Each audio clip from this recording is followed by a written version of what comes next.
Hi guys, how are you? Today going to fit a tuning chip module for this Renault, but you can get them for any car, and it's called the Italian box. I did have one of these years ago, about 4 years ago, and it seemed to work for a Nissan I had quite well, so I've ordered another one because this car's a little bit sluggish.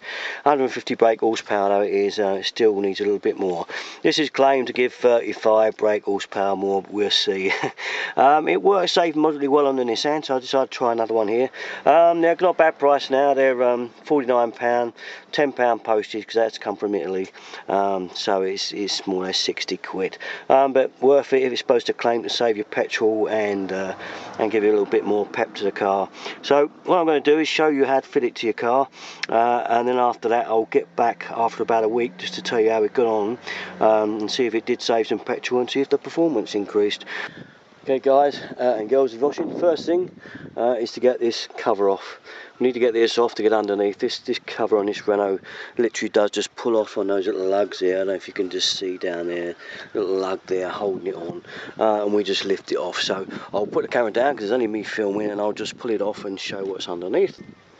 Okay, there we have our cover off, and I know it looks quite daunting now, trying to find this little plug that we've got to get our common rail connector, but if you really search, it is hiding away in there somewhere, and it looks like ours is down here.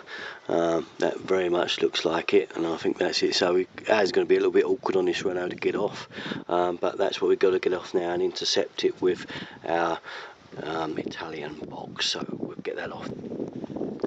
Okay people, just show you the next stage. I've pulled my connector off, okay, there's my common rail connector. That's what they look like, and they usually got a blue mark or something on to identify them to top. And I've plugged my other one in. I had a bit of a job with this because, as you can see, I had this vent pipe going up and around. I've had to unbolt it all and take it off out of the way. I'll put it back on now because I've got what I wanted, which is the Xbox plug-in. Okay, so the Xbox plug's in there now. Now all I've got to do is plug this one into the box. Well, I call it the Xbox, it's a good name, the Italian box. We're going to plug that in there now, and then we're going to plug that into our box and mount it in the car, and I'll show you that bit next. Okay then, we're nearly finished. We have our loop now, and I've looped it off of there. You can see it coming around now, round there and to the Xbox. The Italian box. I think I've got a thing about the Xbox, I'll have to get one.